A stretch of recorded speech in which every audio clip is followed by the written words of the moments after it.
atheists have engaged in the war on Christmas that Bill O'Reilly has started. So they have a billboard up in New York, and it says, "Who needs Christ during Christmas?"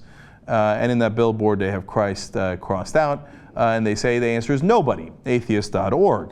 Now, that seems clear that if you're an atheist, you think that Christmas is basically a capitalist holiday, and one that started initially to appeal to pagans who celebrated the winter solstice to try to convert them over to Christianity. Well, you would be technically right about all of that, right? And that you can still have the Christmas spirit, and you don't need to believe in their opinion, and by the way, my opinion as well, a mythical figure to make that happen. So you would think that, well, that's the core atheist message, so there's no big deal in that. Well, of course, New York State Senator Andrew Lanza would disagree with you. He is outraged. How dare atheists be atheists?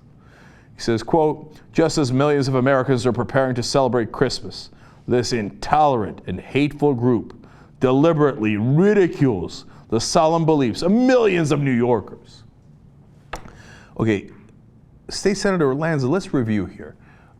You believe that atheists and agnostics, such as myself, will burn in hell for eternity.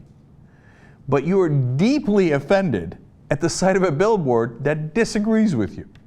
Can you imagine how offended we are?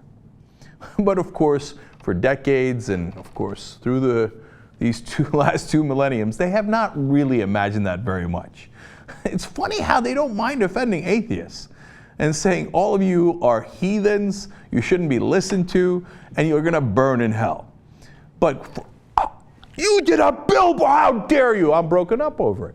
He continues, "Not only do the people behind this group not believe in God, but they obviously don't believe in decency, civility, and kindness to fellow humankind either." I know, hell is very kind. "Religious persecution of the kind that similarly led to the Holocaust began with the small, evil baby steps of ridicule and hatred of the religious beliefs of others." That's right. It's the damn atheists who did the Holocaust. That's why the Germans on their belt buckles, as they led people into the gas chambers, had the phrase "Gott mit uns," God is with us. Right. So anytime somebody's slightly offended, it's the same thing as the Holocaust, right? And atheists, how dare you disagree with us and then exercise your free speech and tell others about it? Don't you see you're obviously leading to the Holocaust? Now, who actually did the Holocaust? Oh, right, Christians. Yeah. You see, that might be a closer analogy, because they actually did it. It wouldn't even be an analogy. Now, of course, we have the no true Scotsman fallacy that they would use there. Well, the Germans obviously weren't Christian, because no true Christian would have done the Holocaust. That's true, right? Because Christians have never attacked Jews in history. It was always the atheists with their bloody billboard attacks. You see how it's all the atheists' fault. One last thing on this. I don't care what any billboard says from a Christian. It could say atheists are going to roast in hell. It could say atheists are wrong. It could say atheists or agnostics are the dumbest people on the planet. It wouldn't bother me one bit, okay? I'd be like, all right, well, that's like your opinion, man, right?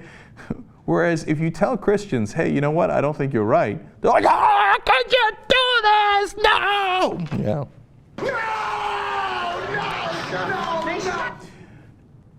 Is it possible that you're slightly insecure about your position? Think about it.